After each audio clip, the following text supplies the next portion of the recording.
When I ask people, what is your rich life? 90% of people have the same answer. They go like this: I want to do what I want, when I want, and how I want it. And they just wait.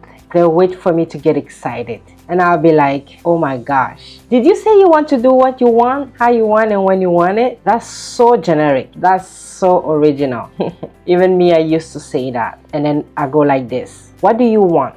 And now you witness silence, radio, or hesitation. And I go like this: what do you want to do? What is the point of you working for 50 years on an 8+ hours shift? Why are you spending your entire life working to accumulate money and saving and spending money, and you never sat down to answer a simple question? This, I'm talking to me myself, because I did that until I started asking myself this type of question. What do you want to do with your money? Nobody trips and falls into a rich life just like that. If you want to live your dream life or your rich life, or what I call your steward life, which is going to be different from mine and for everyone else, you have to design it, okay? Other common goals we make again and again, like I want to get healthy. This means nothing. I want to pay off my debt, which means nothing, because you didn't tell me how much and when and the exact month and year it will be paid off.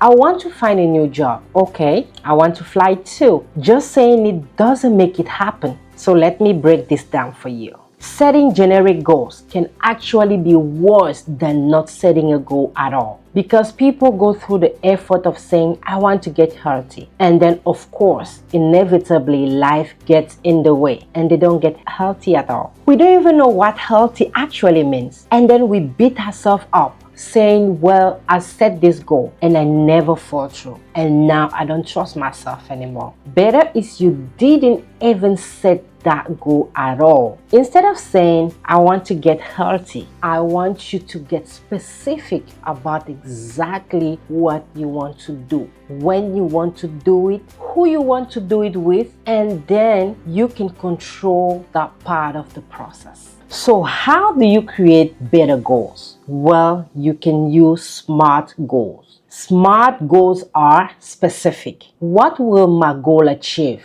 Measurable. What does success look like? Attainable. Are there resources I need, such as the courses or ebooks that Fit in Finance offer in the description box? Relevant. Do I really want or have to do this? And time oriented. What is the deadline? And let me give you a few examples. A terrible goal is, I need to get better with money. A bad goal will be, I want to save $1,000 this year. And a SMART goal will be, listen up, I want to have $40 per paycheck automatically transferred to my vacation sub savings account for 1 year. That's how you do it. Do the work up front to define what success looks like. And if you are not sure, honestly, guess. Just write it down and then course correct over the next month or 6 months. Alright, here is another point where you keep setting generic goals and stay stuck. But before we get to that, if you're not already subscribed to my channel, go ahead and do that for me really quick. Yes, right now, please.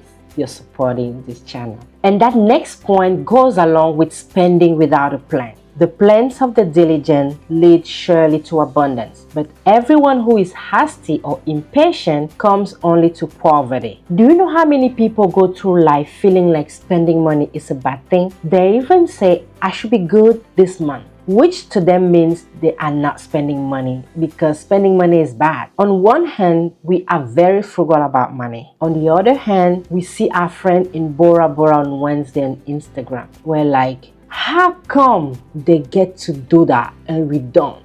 Good, because my wishes for you is to have a vision for spending money on the things you love. And once you do, then you can cut the cost merciless on the things you don't. The challenge is that many of us have never articulated what we love spending on. We feel guilty to even say it loud. And I'll ask people, what is your dream life? What is your steward life? What is your rich life? They go, oh, I guess one day I would like to have a beach house. Or someone else told me, I guess one day I want to build a house for my mother back home. What kind of answer is that?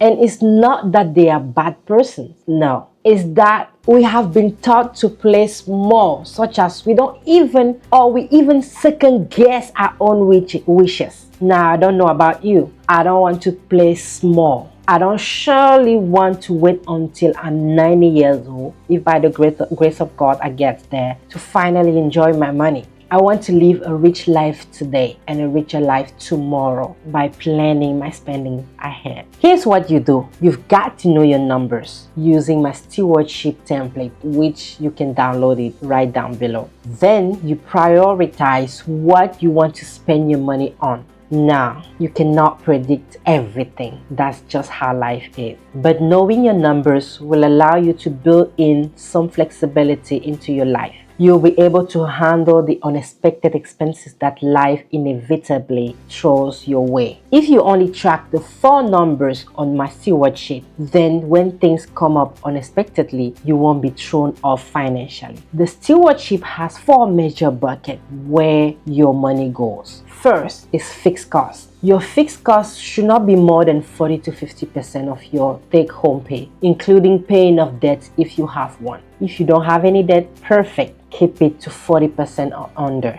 Otherwise, you're going to feel constantly stressed about money. Next, you're giving 10% or more. And then your investment. I recommend at least 10% of your take-home pay, and you increase as your situation improves. Of course, the more the better, because this is where real wealth is created. Next is your savings. This is 5 to 20% of your take-home pay minimum, depending on your situation or where you are in life. This is for emergency funds and expenses that you're gonna have in roughly 1 to 3 years. And for me, because I'm pursuing retiring early, I save about 40 to 50% and I live off of 40 to 50%. This is a more aggressive option, and only the violent take possession of it. I switched to that more aggressive option because my goal is to retire early, to have a big emergency fund so I can easily handle unexpected expenses, and